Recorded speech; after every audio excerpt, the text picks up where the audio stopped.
I'm Stella Loizos Vassilaros. I'm a member of the Pittsburgh chapter number 7, Icaros, Dimitri Loizos, and my mother was Maria Papanicolaou Loizos. Okay, so they both, they were married in Icaria in 1913, in January of 1913, and in November of 1913, my oldest brother was born, Nicholas. He was born in Icaria. My dad had come here previous to this marriage with his father. They worked primarily, I think, on the railroads, and there was a person there, Mr. Luis Capistos, who was one of the translators, and he became the leader of the group. So he's a person that lived around for quite a while also. Anyway, back to my parents. My dad left Icaria. He found that he could not support his family there, his son and his wife, and so he came to America, and I don't know the year that he came in because I don't have any of those facts. But I know that my mother came in 1920. In 1920, my brother did not come with her because my grandfather said, keep him here, we'll educate him. But that's another story. Anyway, my oldest brother didn't get here till he was in his teens. The Depression came about, and my dad was a very, very hard-working man. He was a gentleman and a gentle man, and always considered his family. And so in the meantime, he had my brother Jimmy in 1923, and I tagged along in 1931. And so that's the beginnings of the Loizos family. I was born in Youngstown, Ohio. At the time that I was born, there were, I'm guessing, approximately 50 Icarian families, because I sat down the other day and went through some names, and I came through 25, and I had only hit the southern part of Youngstown. So all these families eventually either moved out of Pittsburgh, out of Youngstown, I'm not out of Youngstown, or they died away. And there are families that remain now are approximately maybe 10 or 12, I don't know how many are left there. But Youngstown was considered the second steel capital. Pittsburgh was number one, and they were debating whether to make Youngstown one too, but they didn't. What happened to Youngstown when things got bad? So in 1951, this was after the Second World War, my dad, both of his parents had died during the war, and my mother's father had died. So the only one left was my mother's my grandmother, and she was Miliok Senaki Papanicolaou. And so my dad said he wanted my mother to go and see her mother. So in 1951, my mother and I went to Icaria, and that was my most enlightening experience that I've ever had. It made such an impression on me because here we were taking things for granted, and this was right after the war. They hadn't recovered yet from all the damages that had been done. And so the people that I met there were my cousins, but I also met a group of young people that even up to today were friends. Icaria is where I met my husband, George Vassilaros. He was in the United States previous to that, in Detroit, going to school. He went back to visit his parents after getting his bachelor's, and their habit was going to Icaria in the summertime because they lived in Egypt and it was very hot to stay in Egypt. They had a residency. They could stay out of Egypt for 6 months and then return. I knew George's cousin, Jack Kratza. I met him at a wedding here in Pittsburgh, at the Sammy and Argie's wedding. I met Jack Kratza, and he was first cousins with George. So while I was in Yiayia, I ran across Jack, and he introduced us to each other. And we were very close. We were friends, as were all the group that was in the Yiayia that summer. And that was it. I never thought I would see George again. But in 1952, I went to Cleveland Convention, and he walked up to me, and we met again. And so from that moment on, we kind of thought we liked each other. And we were married in 1953, June 7th of 1953. From that time on, George he was getting his master's, so we lived in Detroit for 1 year. And then we came down into Pittsburgh, and we've been in Pittsburgh now for 60-odd years, 50 years, I can't, more than that. Anyway, George passed away in 2016, but I don't believe his soul has passed away. He's got to be here somewhere. In the meantime, from the very beginning, when he first came to the United States in Detroit, he joined the Pan-Icarian Brotherhood. I found a piece of paper that had his first membership that he had. And from that time on, he also was a lover of Yiayia and continuing to try to continue the Pan-Icarian Brotherhood, because people would always downgrade it and say, well, it won't last. It won't last. It won't last. Thank God we made it last 100 and some years, made it go another 100. But he quickly became involved with all the chapters. He liked helping out, and he worked at different offices he never became president in Pittsburgh chapter, but he worked helping others. But he was in the Supreme Lodge. He worked as a secretary and vice president and treasurer. And so in the 60s, he was one of the youngest Pan-Icarian Brotherhood presidents, and brought in some new, fresh ideas. So at that time, in the 50s, a hospital was built with quite a bit of problems, because there were disagreements among the Cariotas themselves about the hospital itself. But finally it materialized and it became a hospital. It was given to the Red Cross. They managed it and took care of all their expenses and things. There was only one doctor at that particular time. It was Dr. Caras, George Caras. And he was the doctor of all seasons. No matter what you had, he was able to care for it.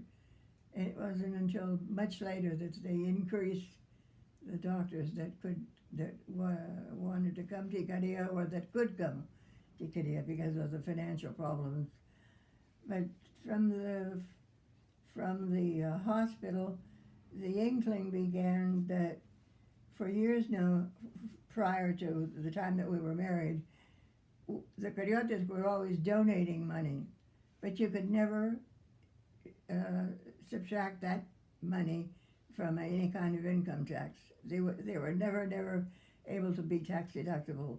So then we started a rumor that it's time now to do something about that. We've been very, very lucky in being able to help an awful lot of people, but we need also to help ourselves to be able to project some of the money that we donate, that we're able to use it in our own businesses. So that's how the foundation began. Chris Pasadelos, Mike Moritas was also involved in that. He worked for Equitable, and he was doing investigating also for the foundation. It it materialized back in the 60s, 65. Another person who was involved in that was your grandfather, Christos Avayotis. They used to call him Terere, and I don't know why that nickname came about, but the Icarians have a good side and a bad side. They make nicknames, some you might like and some you don't like. Anyhow, I remember now that Chris would call, when George came here and lived in Pittsburgh, he was the Arab because he was from Cairo. And so after a few years, Chris Vassilaros came over and said, "You're Arabella." And I said, "Okay, I'm Arabella if you say so." But the funny thing is that when George later on, he became president of the Pittsburgh Conference, we went to Munich they would have chemical meetings every other year. And lo and behold, this was in Munich, and there was a section called Arabella. I couldn't believe it. I don't think Chris was ever there, but it just popped into his head. Anyway, that's a sideline. That doesn't matter. We both loved Yiayia. We both loved the Pan-Icarian, and then our thoughts were to make it continue as long as possible. Another way of doing that was we send our kids go there, and that creates a new interest always. They see what Yiayia is, and then they tell each other, they meet the other Yiayia that from the convention, and you're going to Yiayia? Yeah, we'll see you there. And then from the Yiayia, they say, you go to the convention.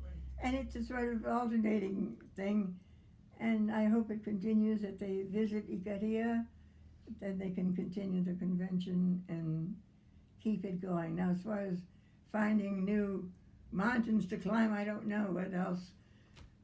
Just maintain the club and keep it going. And one other thing, in the 80s, George retired in 1990. We started going to Yiayia every year. We soon found out that somehow there was a little bit of a schism between the native Icarian, and any other Icarian that came back to Yiayia. They seemed to fear us, that we wanted something. And so we decided that it was time to try to make a little bit of mending fences, to try to bring in the Karioti from Yiayia and into our thoughts, and make them understand that we came back not for anything, but only to share whatever we can together. And George founded Krikos. He named it Krikos because Krikos is the link on a chain, one link. And he said that these links are going to make the club Krikos. And it was a good thing for even the Cariotas, because the Gus Cavalingos became very involved in that. He became the president, and he lived in Yiayia, and he also loved the same idea, and there were a lot of people. But there was one problem that was in that little piece of paper, and I said, it said from America, and I said, no, they are not returnees, what they call them, Palinestundes, from America. They are from anywhere where there were a Carioti, that's where he came from. We had a Canadian, we had some from Germany, we had they were different people, so it was not an American club. It was just to bring all of the Cariotas together and to try to make them. And they took a room with the old high school and cleaned it out and remodeled it. In fact, I have pictures of all the different things.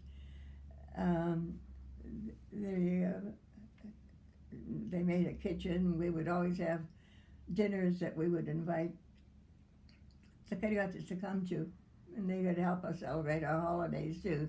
We celebrated theirs, and we celebrated ours. And then the government decided that the high school had to be renovated. And so they demolished that room. Just like that. All that money that we put into it went down the drain. And the government didn't care a darn thing about it. So lately, we were using the bishop's. The bishop has a building there, and there were some rooms that were available, and that's where, at the last time we went to Yiayia, they had the meetings. Now, Cricos has been sort of quiet for a while, I don't know. George Gesses was the last president that I know of. I don't know what's going on now. I haven't heard from anybody, so I don't know if it exists, doesn't exist. I hope it does, but maybe it'll reawaken somewhere down the line. Oh my. I think one of the best things I saw was Michalis Stamoulis. He was our first Medicare medical person that we took care of. He had a heart problem as a young man. He was like 10 or 11, I don't know how old he was. He came here with his father, and his father was a photographer. And they did the surgery, and that was kind of the beginning, the need for the foundation to start. We needed to do this. More people kept coming, and we were giving aid to all these people who were coming and helping them. The other person who also needs to be noted is Gus Caruvi from New York. Gus was very hospitable. He would take these people into his home. He and Vivian took care of an awful lot of people who came in from Greece to get medical attention. So God rest his soul. He passed on, but he was another very caring person. He also served as president. Was a Pan-Icarian. Okay, so that's what I believe. I believe that if you become involved in whatever group, it is beneficial to you. And it brings anybody out who is willing to go that extra bit of putting himself at, you're in a battle. You're going to get either shot down or knocked down, but that's okay. Anyhow, I'll get off my soapbox now. No, that was great. Thank you so much. That was fascinating. It was so interesting. I can't believe it that I was really shy.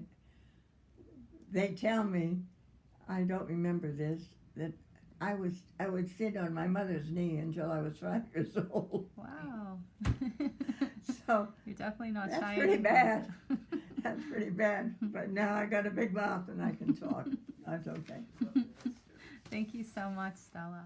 Go, man, go. That's all I can say.